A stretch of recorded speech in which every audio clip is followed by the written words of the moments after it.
इमरान सीधे YouTube channel Imran Tawari. जिस तरीके अजकल गर्मियां ने गर्मियों के नमी का तनासब जोड़ा वा वो ज़्यादा वा और नमी का तनासब होने के नाल इत्थे नमी ज़्यादा होवे तो वह की नुकसान है, अगर नमी असी कम रखीए तो वह की नुकसान है। असी नमी के हवाले नाल अज गल करांगे।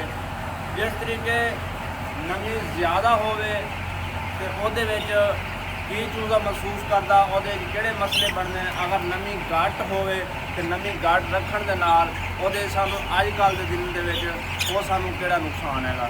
घट होवे तो नमी घट होण दे नाल उहदे सारा की नुकसान है। जिस तरीके अजकल के मौसम के विच नमी चलती पई है 85 90 80 तो थल्ले नमी नहीं आ रही। अगर यही नमी असी 60 65 70 वाले पासे ले आवांगे तो उहदे सानूं की नुकसान हो गया।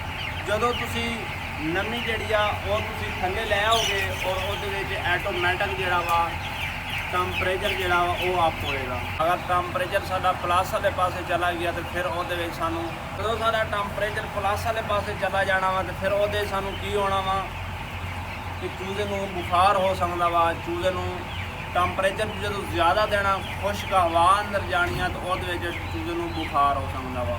चूजे नूं बुखार होएगा उहदे सानूं मसला मसैल ज़्यादा बनेगा। इस वास्ते नमी का तनासब जिहड़ा वा जितना बाहर के मौसम के हिसाब नाल बनदा वा उहनूं उतने रखो। जिस तरीके सर्दियां होवन तो सर्दियों में 60 65 55 इत्थे नमी रहिंदी आ और इन्हां दिनां दे विच साण बदरू दे विच जिहड़ा वा नमी का तनासब ज़्यादा होंदा, बाहर भी ज़्यादा होंदा तो इस वास्ते अंदर शैड दे विच भी नमी का तनासब ज़्यादा होंदा वा।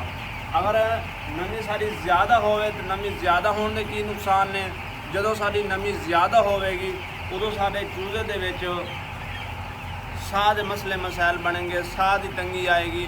जदों नमी ज़्यादा होवे शैड दे विच तो उदों शैड दे विच जिहड़ा हवा का फ्लो होंदा वा वो कम हो जाता। मिसाल तौर पर सारे पखे समझ लो कि 3 4 चलते पैन, अगर असी पखे ना ज़्यादा कीते चूजे नूं ज़्यादा नमी दिती इस टाइम सारे पखे 3 बनते हैं। अगर असी इत्थे नमी पिछू पैड ज़्यादा चलावेंगे नमी सारी ज़्यादा होएगी। नमी घट ना की तो सारे शैड दे विच फ्लो नहीं होना। जदों फ्लो नहीं होना उदों चूज़ा पेस्टिंग करेगा, मुँह खोलेगा और चूजे नूं साह की तंगी महसूस होएगी। इस वास्ते साह के मसले मसैल बनेंगे। हर मौसम के नाल चूजे नूं उस लिहाज नाल चलना चाहिए वा।